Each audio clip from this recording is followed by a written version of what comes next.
어쩜 이렇게 시간이 안 가는지 정말 버스 안에서 고인 이불 속에서 고인은 언제나 너에게 고인. Halo semua, perkenalkan namaku Isaura Nurhafida Putri, biasa dipanggil Isaura. Aku dari Prodi Manajemen Pendidikan, Fakultas Ilmu Pendidikan, Universitas Negeri Surabaya. Aku dari angkatan 2023 dan sekarang aku di kelas C. Di sini saya akan sedikit menjelaskan tentang bagaimana sebuah komunikasi dapat dikatakan efektif dalam sebuah organisasi. Sebelum itu, di sini kita akan membahas apa itu organisasi dan apa itu komunikasi. Organisasi adalah sebuah tempat berkumpulnya banyak orang secara sistematis, terpimpin, terkendali, terencana dalam memanfaatkan segala sumber daya, di mana sumber daya tersebut digunakan secara efisien dan efektif untuk bisa mencapai sebuah tujuan bersama. Jadi, organisasi ini adalah sebuah perkumpulan dua orang atau lebih yang dimana mereka memiliki visi, misi, dan tujuan yang sama, sehingga mereka saling bekerja sama untuk mencapai sebuah tujuan yang ingin mereka capai. Yang kedua yaitu komunikasi. Komunikasi pada umumnya didefinisikan sebagai kegiatan saling bertukar pendapat atau hubungan antara manusia, baik itu manusia individu maupun antar kelompok. Komunikasi manusia merupakan proses pembentukan makna di antara dua orang atau lebih. Jadi ini antara dua orang atau lebih ya, atau bisa juga satu orang dengan satu orang lainnya. Dan di dalam organisasi terdapat sebuah struktur yang berbeda-beda sesuai dengan aktivitas yang dilakukan oleh struktur tersebut. Dan di sini komunikasi memegang peranan yang penting dalam mengkoordinasikan hal-hal yang dihasilkan oleh masing-masing struktur tersebut. Kemampuan untuk berkomunikasi adalah alat yang paling penting untuk dimiliki seorang pemimpin untuk dapat menjalankan perannya di dalam sebuah organisasi. Keputusan yang akan diambil oleh organisasi merupakan wewenang seorang pemimpin. Namun, komunikasi yang tepat guna tentunya dapat memberikan kemudahan dalam pelaksanaan keputusan tersebut. Lalu selanjutnya, bagaimana sebuah komunikasi bisa dikatakan efektif? Jadi, sebuah komunikasi bisa dikatakan efektif apabila yang pertama, pesan yang disampaikan dapat dipahami oleh komunikan. Jadi, antara pemimpin dan anggotanya, antara orang satu dan orang lainnya itu tidak mengalami kebingungan saat mereka membahas tentang sesuatu. Yang kedua, yaitu komunikan bersikap atau berperilaku seperti apa yang dikehendaki oleh 19 komunikator dan ada kesesuaian antar komponen. Menurut teori tentang efektivitas pesan yang berasumsi bahwa jika komunikasi diharapkan efektif, maka pesan-pesannya perlu dikemas sedemikian rupa sehingga sesuai atau merupakan kebutuhan komunikan. Yang ketiga, yaitu menarik perhatian, dalam arti tidak biasa.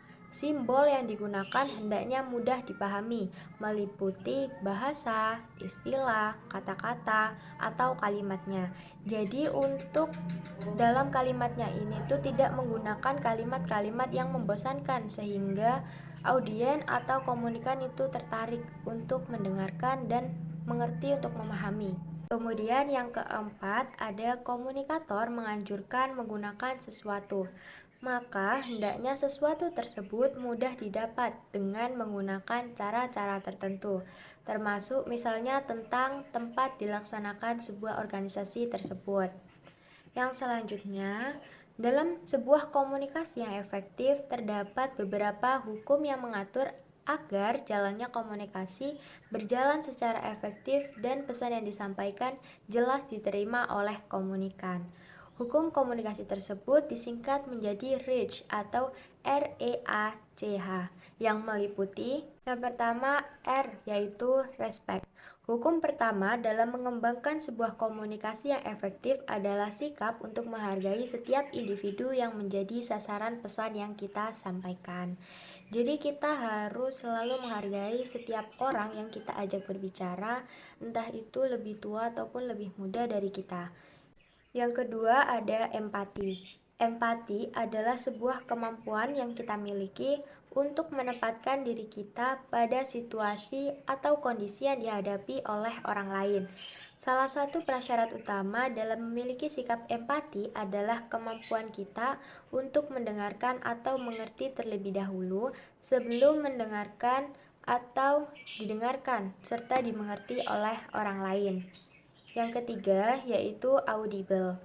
Makna dari audible antara lain dapat didengarkan atau dimengerti dengan baik.